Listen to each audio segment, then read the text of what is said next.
가정의 달 마지막 주일을 맞이해서 믿음의 가정이라는 말씀을 여러분들과 나누고자 합니다. 아브라함은 믿음의 조상입니다. 로마서 4장에서는 그가 이스라엘의 조상일 뿐만이 아니라 영적으로는 우리의 믿음의 조상이라고까지 말하고 있습니다. 그런데 여기서 말하는 조상이란 말은 자손이 있어야 성립될 수 있는 말입니다. 자손이 전혀 없으면 조상이라는 것은 있을 수가 없겠죠. 또한 특별히 믿음의 조상은 믿음의 자손이 있어야 쓸 수 있는 말인 것입니다. 여러분, 신앙을 가진 여러분들이 믿음의 조상이 될 수 있다는 것은 엄청난 특권이고 축복인 줄로 믿습니다. 그러므로 우리가 믿음의 조상이 되는 일에 시간과 정성과 물질을 다 쏟아붓는 것, 결코 손해되거나 아까운 일은 아닐 것입니다. 사람은 죽어서 이름을 남긴다고 했는데 여러분들 모두 믿음의 조상으로서의 이름을 남기시게 되기를 주님의 이름으로 축원을 드립니다. 농사를 지시는 분들은 알 것입니다. 농사에 성공을 하기 위해서는 참으로 많은 조건이 있는데 그 중에 좋은 씨앗을 확보하는 일이 중요하고 또 농사지을 땅이 기름진 옥토가 되어 있어야 하는 것은 자명한 일입니다. 씨와 밭이 다 중요하다는 말입니다. 믿음의 가정이라고 하는 것은 하나님이 우리 자녀들을 믿음으로 길러내도록 허락하신 밭과 같습니다. 예수님이 말씀하시는 씨 뿌린 자의 비유에 보면 씨앗이 떨어지는 4가지의 경우가 있다. 4가지 땅의 종류를 말씀하고 있습니다. 길가, 돌밭, 가시덤불 그리고 옥토입니다.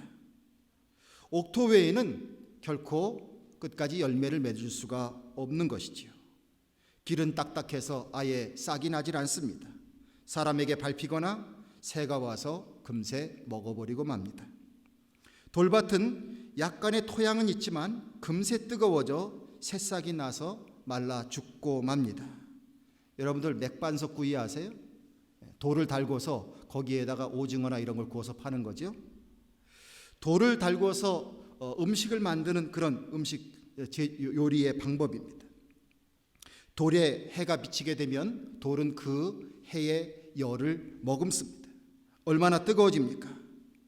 돌과 함께 농사를 지을 수는 없는 것입니다. 그러기에 돌은 부지런히 골라내야만 합니다. 가시덤불이 있는 밭은 어떻습니까? 농부가 가시덤불을 제거하지 않으면 자신이 기르려고 하는 그 농산물보다 훨씬 빠른 속도로 가시덤불은 밭을 덮고 말게 됩니다. 비록 싹이 날아서 자란다고 할지라도 그 가시덤불을 뚫고 나가지는 못하게 되는 것이지요. 결코 생명을 유지할 수 없게 되고 그곳에서 열매를 맺을 수가 없는 것입니다. 이런 비유를 우리의 가정에 적용하게 된다면 여러분들의 가정이란 밭은 지금 어떤 밭의 모양이십니까? 연상되는 부분이 있지 않으십니까? 여러분의 가정의 식구들, 자녀들이 하나님의 자녀로서 믿음의 자손들로서 열매를 맺으며 살아갈 수 있는 충분히 좋은 밭이 되어 있습니까? 옥토를 만들기 위해서 우리는 열심히 개간을 하고 있습니까? 여러분들, 우리의 가정은 하나님이 축복하시는 축복의 터전인 줄로 믿습니다. 그러기에 어떤 일이 있더라도 우리의 가정은 믿음의 옥토가 되어야 될 줄로 믿습니다. 이를 위해서 쓰임받는 우리가 되어야 될 줄로 압니다. 믿음의 조상 아브라함의 가정의 내용은 우리들에게 시사해 주는 바가 너무 큽니다. 아브라함이 하나님의 부르심을 받았을 때에 그의 아버지 데라는 우상의 형상을 만들어서 팔아먹는 사람이었습니다. 손기술이 있는 사람이라고 볼 수도 있겠지만 흉측스러운 가짜 신의 형상을 마음에 떠올리면서 그것을 만들어 사람들에게 먹고 삽니다. 만약에 여러분들 우상의 조각을 만든다고 생각해 보십시오. 그러면 그 조각하는 사람의 마음속에는 지금 어떤 형상이 떠오르고 있습니까? 우상의 형상이 떠오르고 있는 거예요. 이 인생을 정상의 인생이라고 볼 수는 없겠죠. 거짓을 삶의 도구로 삼는 인생을 살아왔던 그의 가문이었습니다. 아브라함의 가정 환경은 결코 좋은 상황이 아니었단 말입니다. 그럼에도 불구하고 하나님은 자신도 자신의 아버지처럼 살아가야 할 그 아브라함에게 새로운 구원의 희망을 주셨고, 아브라함은 이제 과거와는 다른 새로운 인생을 출발하게 되었습니다. 오죽하면 하나님께서 너는 너의 본토 친척 아비의 집을 떠나라고 말씀하셨겠습니까?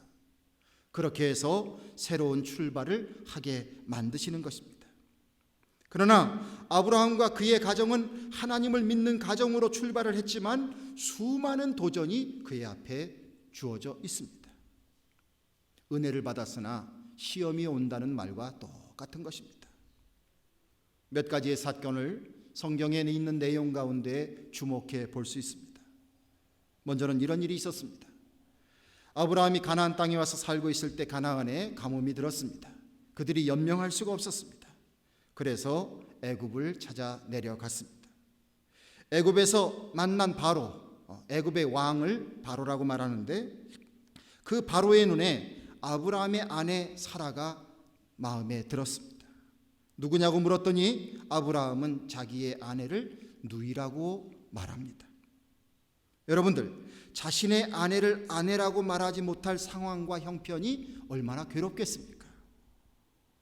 그런데 아브라함은 자신의 생명 유지를 위해서, 그 생명을 유지하기 위해서 거짓말을 하는 것입니다. 자신의 아내라고 한다면 그 아내를 빼앗기 위하여 남편 된 사람을 죽일 것이 뻔하거든요. 그러니까 누이라고 말하면 혹시 자신의 아내를 빼앗겨도 오라비를 죽이지는 않는 거거든요. 그러한 속임수의 거짓말을 하고 말았습니다. 여러분들 생각해 보십시오. 아브라함의 이런 태도가 믿음의 조상이라는 말에 걸맞습니까? 그렇지는 않겠죠? 이 모습은 단적으로 무엇을 보여주고 있냐면, 그의 가정이 아직도 세상을 살아가는 방법이 전적으로 하나님 중심에 있지 못하고 세상 처세술에 의존하고 있다는 것을 보여주고 있습니다. 아내에게도 거짓말을 하도록 요구하는 남편이라는 그 존재는 도무지 믿을 수 없는 사람의 모습인 것입니다. 하나님이 나중에 바로에게 현몽하셔서 이 잘못된 일을 바로 잡으셨습니다. 한마디로 엄청나게 창피한 일이 벌어졌습니다. 아브라함이 믿음에 서 있지 못하고 그의 가정을 믿음의 반석 위에 세우지 못하고 있는 그 모습을 우리가 보게 되는 것입니다. 또 이런 일이 있었습니다. 하나님은 아브라함에게 사라를 통해서 후사를 주실 것을 약속하셨습니다. 그렇게 믿음의 조상이 되게 해 주신다고 약속하셨습니다. 그러나 시간이 지연됩니다. 그 일이 무산되는 듯합니다. 그러자 사라의 마음이 먼저 흔들리기 시작합니다. 자신이 아이를 낳을 수 없는 사람이라고 여기게 된 것이죠. 그래서 자신이 데리고 있던 건강한 몸종 하갈을 통해서 아들을 얻어야 되겠다는 생각을 했습니다. 물론 세상적인 말로는 열 여자를 싫어할 남자가 있냐라는 말이 있습니다. 아브라함은 사라의 계획을 거절할 수는 없었습니다. 아내에게 약점이 잡힌 남편이죠. 자기의 아내를 누이라고 속여댄 남편이니 약점 잡힌 남편은 분명한 건 아니겠습니까?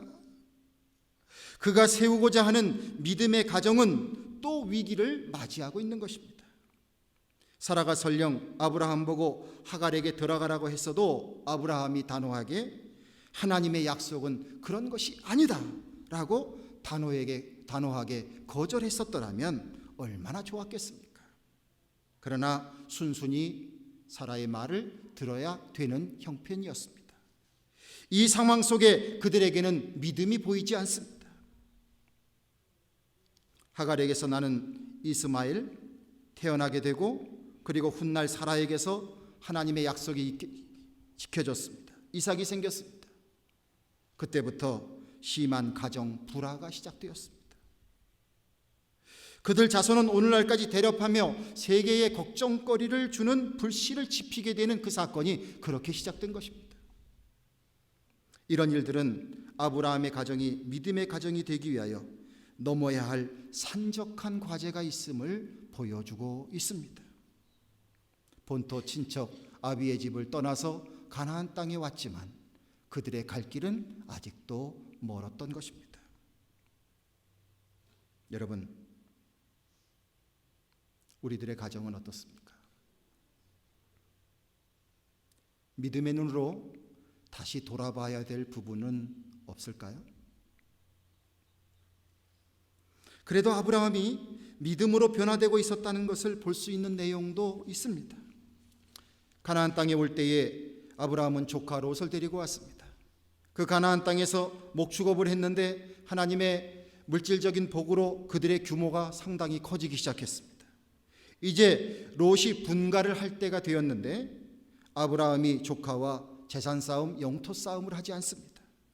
조카에게 말합니다. 내가 좌하면 나는 우할 것이요 내가 우하면 나는 좌할 것이다 말합니다. 인간적으로 보면 롯이 택한 소돔과 고모라 땅이 훨씬 풍성해 보이고 그들의 하는 그 목축업을 하기에도 좋은 땅으로 바라다 보이는 것이 사실입니다. 그럼에도 불구하고 아브라함은 이런 양보를 통해서 가정의 평화를 지켜내고 있습니다. 조카를 사랑하는 마음, 그 사랑의 마음으로 지금 돕고 있는 것이지요. 또한 이것을 더 깊이 영적으로 이해해 보면 아브라함은 이 정도의 믿음이 슬슬 생기기 시작한 것 같습니다. 자신의 축복은 외적인 것에 있는 것이 아니라 하나님의 축복의 인정에 달려있다. 그러기에 사람의 눈으로 볼 때에 좋은 것을 내어주더라도 자기가 나머지 것을 가지고 살 수 있다고 하는 믿음의 자신감이 생겨졌던 모양입니다. 100세에 얻은 아들 제물로 하나님께 바치라고 하나님이 명령하셨을 때 청천벽력과도 같은 이 명령이 떨어졌을 때에 히브리서를 보면 아브라함이 이런 믿음을 가졌다고 말합니다. 죽은 자도 다시 살리시는 하나님이시라. 이 믿음을 가지고 하나님께 순종하며 자신의 아들을 바치게 되었다라고 하는 것입니다. 이런 모습을 볼 때에 명실상부한 믿음의 조상으로 자기의 할 바를 하는 사람으로 점점 더 달라지고 있는 모습을 보게 됩니다. 그의 가정에도 그가 실수한 것은 있었지만 그러나 믿음의 물꼬를 트며 살아갈 수 있도록 믿음의 세계를 여는 그러한 가장의 역할을 감당하고 있었다는 부분도 발견하게 됩니다. 여러분, 우리는 우리의 믿음이 성장되고 있습니까? 우리 가정의 식구들이 믿음으로 사는 가정이 될 수 있도록 중요한 결정들을 내릴 만큼, 중요한 순간에 믿음의 결단을 할 만큼, 그만큼의 우리들의 믿음이 성장되고 있습니까? 우리는 믿음 안에서 분발해야 될 줄로 믿습니다. 대부분의 자녀들은 부모의 좋은 면과 안 좋은 면을 다 담는 것 같습니다. 유전적으로도 담고 그리고 정신적으로도 담는 것 같습니다. 특별히 말로서보다는 행동으로 부모를 더 담는 것 같습니다. 부모가 하는 그 행동을 따라하는 것이지요. 아브라함의 아들 이삭도 부모로부터 물려받은 많은 삶의 방식과 믿음이 있었습니다. 이 이삭에게도 그에게 모자라는 부분이 있었어요. 이삭이 살아가던 시대에 또한 기근이 들었습니다.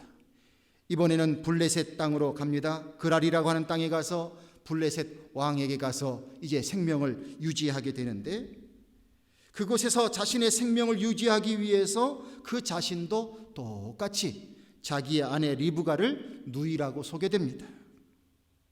믿음으로 살아가야 할 그 집안의 아들입니다. 사나 죽으나 주님의 영광을 위해서 삽니다 라고 고백해야 됩니다. 그런데 그 믿음의 결단보다는 자기의 생명을 유지하기 위해서 인간적인 방법으로 연명하기 위해서 아내를 누이라고 속이며 생명 연장을 택하게 됩니다. 여러분들 이 일 또한 그의 가정을 믿음의 가정으로 살아가야 될 것으로부터 한없이 퇴보를 가져오게 만드는 사건입니다. 아내에게도 믿음의 본을 보여야 할 믿음의 가장으로서의 권위를 상실하게 되는 것이죠. 이런 일들이 다 겹쳐져서 훗날 큰 일을 만들어내게 됩니다. 하나님은 그의 가정에 쌍둥이를 주시면서 동생인 야곱을 통해서 믿음의 계보를 이으시겠다고 미리 말씀하셨습니다.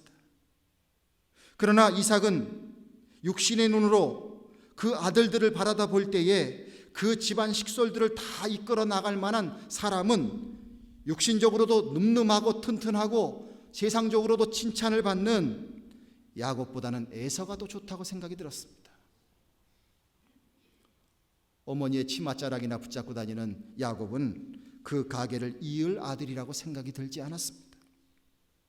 그래서 에서에게 장자의 명분을 더 주고 싶어 했습니다.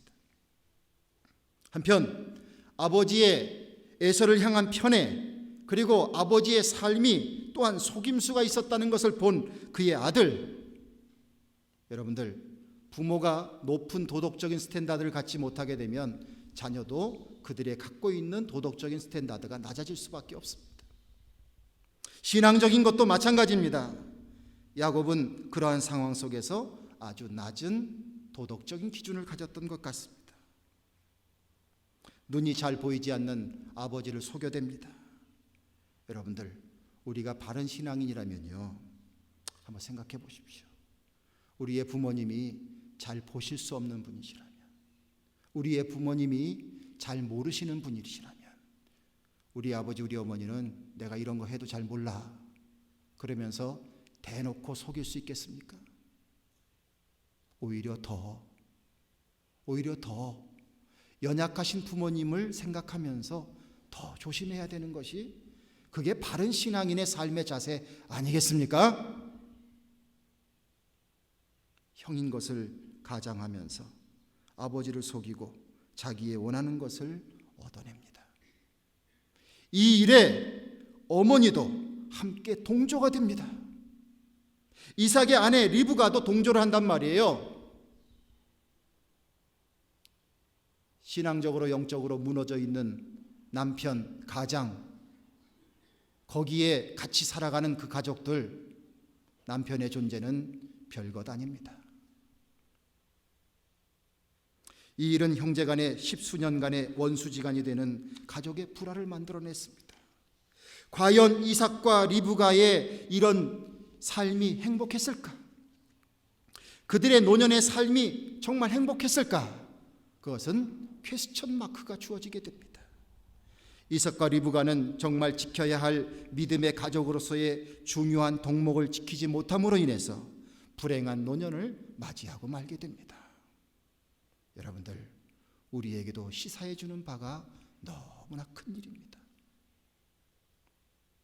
아브라함 일가의 이런 악한 뿌리에서, 쓴 뿌리에서 나는 싹은 여기에서 끝나지 않습니다. 야곱은 형으로부터 도망쳐서 외삼촌 집에 가서 살아야 하는 도망자의 신세가 되었습니다. 그곳에서 외삼촌의 딸 라헬을 사랑하게 됩니다. 이것을 볼모로 14년간 종살이를 하게 되는 것이죠. 첫 7년을 수고하고 라헬과 보내야 할 첫날 밤에 라헬의 언니 레아가 들어왔습니다.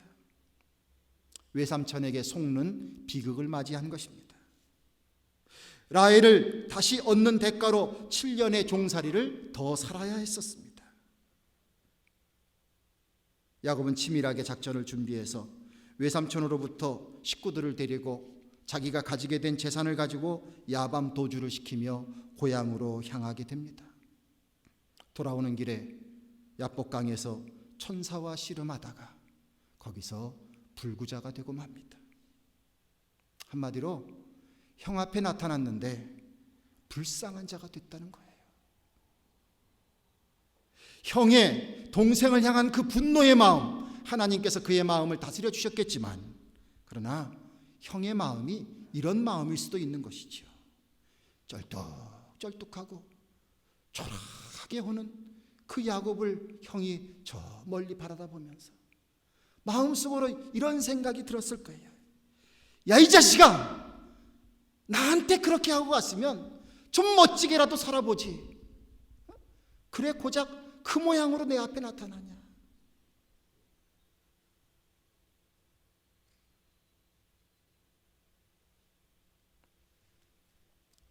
야곱의 인생이 이런 아픈 상처를 겪게 됩니다.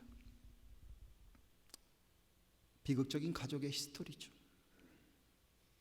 야곱은 서로 질투심을 갖고 있는 레아와 라헬 사이에서 그리고 그들의 몸종을 통해서 12명의 아들을 보게 됩니다. 그런데 이 야곱이 가지고 있었던 일그러진 요셉을 향한 편애가 있습니다. 자식들 간에 심한 분쟁이 있죠. 결국 아들들은 자기의 형제인 요셉을 애굽의 종으로 팔아버립니다.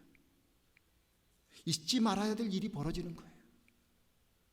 그리고 아버지 야곱에게는 요셉이 맹수에 물려 죽었습니다, 이렇게 하고 거짓말을 둘러댑니다. 자식들이 작당을 해서 아버지를 속인 거예요. 11 아들이 아버지를 속여댔습니다. 이것을 볼 때에 우리는 엄연한 하나님의 살아계심을 느낄 수 있습니다. 야곱은 아버지를 속였던, 형을 속였던 그 죄의 대가를 자기의 자식들을 통해서 톡톡히 치르고 있습니다. 여러분들, 자식 원망하지 마십시오. 때로는 내가 부모님에게 잘못한 것이 그대로 전달되는 경우도 많이 있습니다. 창세기 47장을 보면 야곱이 그 아들 요셉으로 인해서 애굽의 바로 앞에 서는 기회가 있었습니다. 그때에 이렇게 말합니다. 내 나그네 길의 세월이 130년입니다. 험악한 세월을 보냈나이다. 내 조상들보다 내가 짧은 인생을 살았지만 나의 인생은 험악한 세월이었습니다. 이렇게 고백하고 있습니다. 그의 삶 속에 그가 얼마나 마음고생이 컸을까 능히 짐작해 볼 수 있는 대목입니다. 노년의 살금을 애굽에서 보낸 야곱, 그러나 그의 마음속에는 많은 후회와 또한 자신이 잘못된 삶을 살아왔다는 것에 대한 반성이 있었을 것입니다. 그는 죽으면 고향으로 가겠다고 말했습니다. 잘못된 것을 철저히 후회하는 그런 태도일 수도 있죠. 우리가 세월이 지나고 나보면 내가 그러지 말았어야 했는데, 이렇게 후회될 일들이 얼마나 많습니까? 야곱의 심정이 꼭 그랬을 것 같아요. 그는 믿음의 마음으로 그가 죽기 전에 자식들을 일일이 불러서 안수하며 축복합니다. 다행스러운 것 하나는 어쨌든 그가 불구자가 되었지만 형 에서에게 사과를 하고 형식적으로나마 관계를 회복하기 위해서 애썼다는 것입니다. 그의 육신의 욕심으로 가득 찬, 뭐로 가도 서울만 가면 된다고 하는 식의 그러한 그 육신의 탐욕의 때가 하나님의 사자와 씨름하면서 그가 불구자가 되면서, 그러면서 그 탐욕의 때를 벗게 되었을 때 하나님은 그에게 이스라엘이라고 하는 새 이름을 주셨습니다. 그나마 이것을 통해서 이스라엘 12지파의 실질적인 참 아버지가 되었습니다. 그것은 참으로 다행한 일입니다. 여러분들, 아브라함의 이런 가정의 역사가 있습니다. 자, 그런데 이 아브라함의 가정에 드디어 신앙적으로 큰 회복의 역사가 일어나게 됩니다.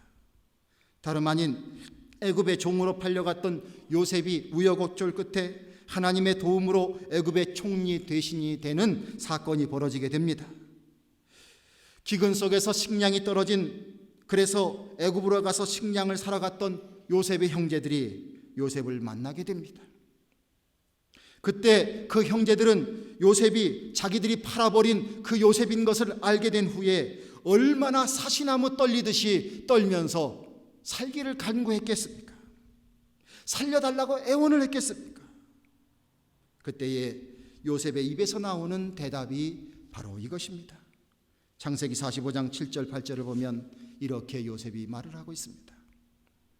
하나님이 큰 구원으로 당신들의 생명을 보존하고 당신들의 후손을 세상에 두시려고 나를 당신들 앞서 보내셨나니, 그런즉 나를 이뤄 보낸 자는 당신들이 아니요 하나님이시라. 하나님이 나로 바로의 아비를 삼으시며 온 집의 주를 삼으시며 애굽의 온 땅의 치리자를 삼으셨나이다. 이렇게 하면서 그 형제들 다 받아들였습니다. 애굽으로 다오게 해서 함께 더불어 살게 했습니다. 세월이 좀 지나서 야곱이 죽게 되었습니다. 야곱이 죽게 되니까 요셉의 형제들이 다시 큰 공포에 쌓였습니다. 그동안 요셉이 우리를 해꾸지 아니하는 것은 아버지가 살아계시기 때문에 저런 것 아니겠는가? 이제 아버지가 돌아가시게 되었으니 우리는 다 죽을지도 모른다. 그런 생각을 했을 것입니다. 그래서 요셉에게 아버지의 유지라고 하면서 살려달라고 간청을 합니다. 그때 오늘 우리가 함께 읽은 말씀의 내용 창세기 50장에 요셉은 이렇게 대답하고 있습니다. 두려워 마소서, 내가 하나님을 대신하리이까.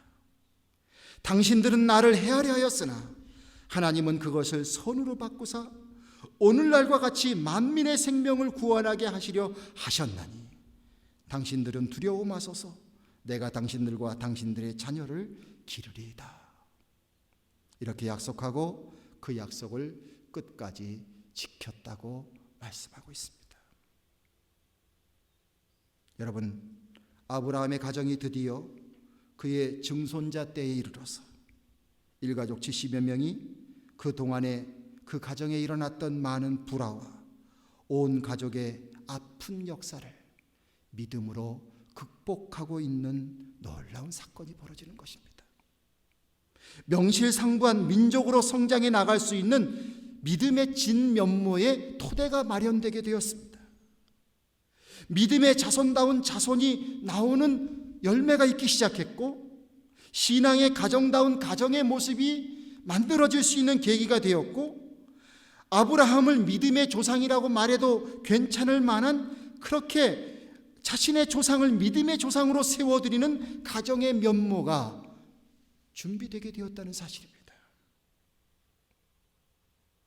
자신이 당한 것을 안갚음하고 또 안갚음해서 씨를 말려도 될 그 사건을 정말 선한 것으로 하나님 앞에 영광을 돌리며 그 가족의 상처를 다 싸매 안는 요셉의 이런 마음의 변화, 우리는 여기서 믿음의 힘이 얼마나 대단한지를 발견하게 되는 것입니다.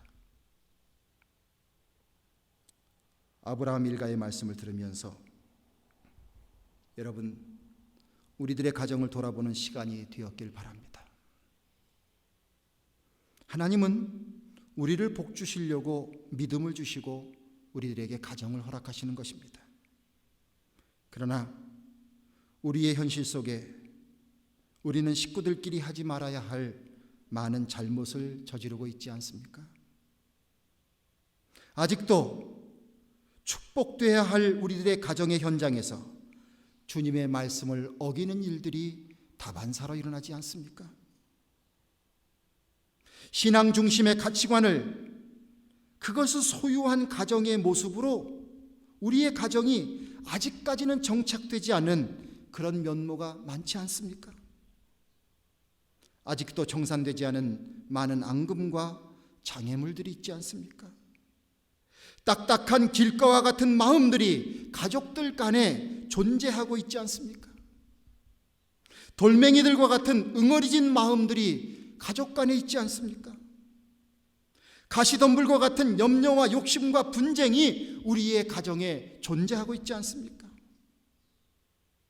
성도 여러분, 주님께서 주신 믿음을 통해서 우리는 소망을 가져보게 됩니다.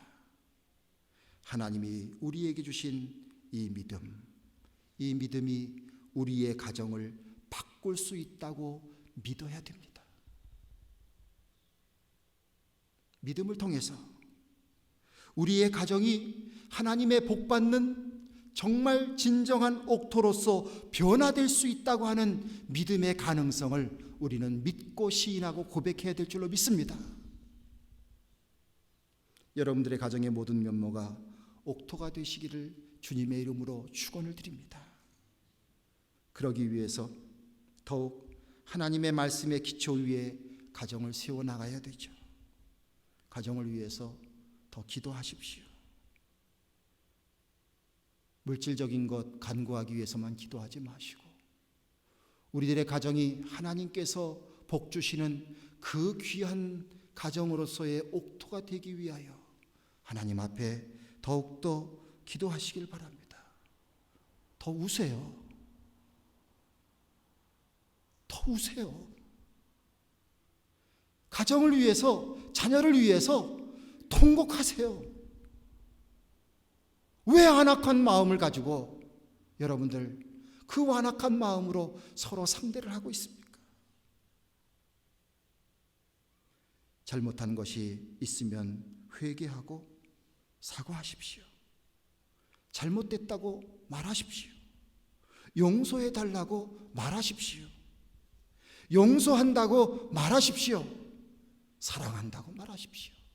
그리고 사랑의 삶을 택하십시오. 내가 그런 역량이 없다면 예수 그리스도의 십자가를 바라다 보면서 예수님의 사랑을 가지고라도 그렇게 사랑을 우리가 실천해 봐야 하는 거죠. 주님 주신 말씀대로 식구들을 대하기 위해서 우리는 애써야 할 것입니다. 주님 주시는 힘으로, 믿음의 힘으로 달라진 가족의 관계를 형성시켜야 할 것입니다. 여러분들, 하나님이 우리에게 주신 가정은 믿음의 가정으로서 주님의 축복받아야 할 터전입니다. 주님이 우리에게 주신 그 믿음이 우리의 가정의 밭을 진정한 열매를 맺는 옥토로 바꿔주시는 놀라운 능력으로 함께 하십니다. 여러분들의 믿음, 그리고 그 믿음을 통한 간절한 기대와 열망, 그리고 그 소망, 이것을 통해서 우리가 더욱더 주님 앞에 달려나가면 주님께서 우리의 가정에 놀라운 변화를 주실 줄로 믿습니다. 우상 깎아서 팔아먹고 살던 아브라함의 가정이 수많은 시행착오를 겪었지만 대를 거듭할수록 그 대를 통해서 하나님의 뜻을 드러내고 하나님의 역사를 드러내고 심지어는 예수 그리스도를 담아낼 수 있는 그런 가정으로 준비되어 나갔다는 사실을 기억하면서 우리의 가정도 이 시대에 하나님께서 쓰시는 복된 가정으로서의 놀라운 비전이 있음을 잊지 마시고 우리의 생명 다할 때까지 믿음의 조상 되는 그 자리를 포기하지 마시고 놓치지 마시고 양보하지 마시고 다른 것과 바꾸지 마시고 여러분들의 정력, 여러분들의 시간, 여러분들의 정성, 여러분들의 모든 에너지, 돈 할 것 없이 모든 것을 여러분들 이런 일을 위하여서 아낌없이 쓰면서 믿음으로 끝까지 분발해 나갈 수 있는, 그래서 진정한 믿음의 조상되는 우리 모든 성도님들 되시기를 주님의 이름으로 간절히 축원드립니다. 기도하겠습니다. 아버지 하나님, 오늘도 주님께서 저희들에게 말씀을 주셨습니다. 말씀을 들을 때마다 주여 저희들 마음에 주시는 주님의 음성이 있음을 믿습니다. 특별히 가정을 위하여 주님 주신 귀한 말씀, 우리가 다 우리들의 가정을 아끼고 잘 되기를 원하는 마음을 갖고 있지만 때로는 너무나 잘못된 길을 걸어갈 때가 많은 것을 합니다. 주여 아무쪼록 믿음에 기초한 가정 되게 하여 주시옵소서. 믿음에 기초한 가족의 한 식구들 되게 하여 주시옵소서. 그런 가장 되게 하여 주시옵소서. 그런 조상 되게 하여 주시옵소서. 아버지 하나님, 그러므로 말미암아 우리의 가족이 하나님의 놀라운 축복된 아름다운 믿음의 열매를 가득 맺을 수 있는 진정한 옥토로서의 축복되는 가정이 될 수 있도록 변화의 충만한 역사가 임할 수 있도록 주님 함께하여 주시옵소서. 우리는 능력이 부족하지만 주님께서 함께해 주시면, 주님이 나의 주인 되어 주심을 인정하면 이 일이 이루어질 줄로 믿습니다. 아버지 하나님, 더욱더 눈물을 흘리며 기도하며 주님의 말씀 속에 함께 서나가는 우리의 모든 가정 식구들이 될 수 있도록 주님 축복하여 주시옵소서. 우리 주 예수 그리스도 이름을 받들어 기도드리옵나이다. 아멘.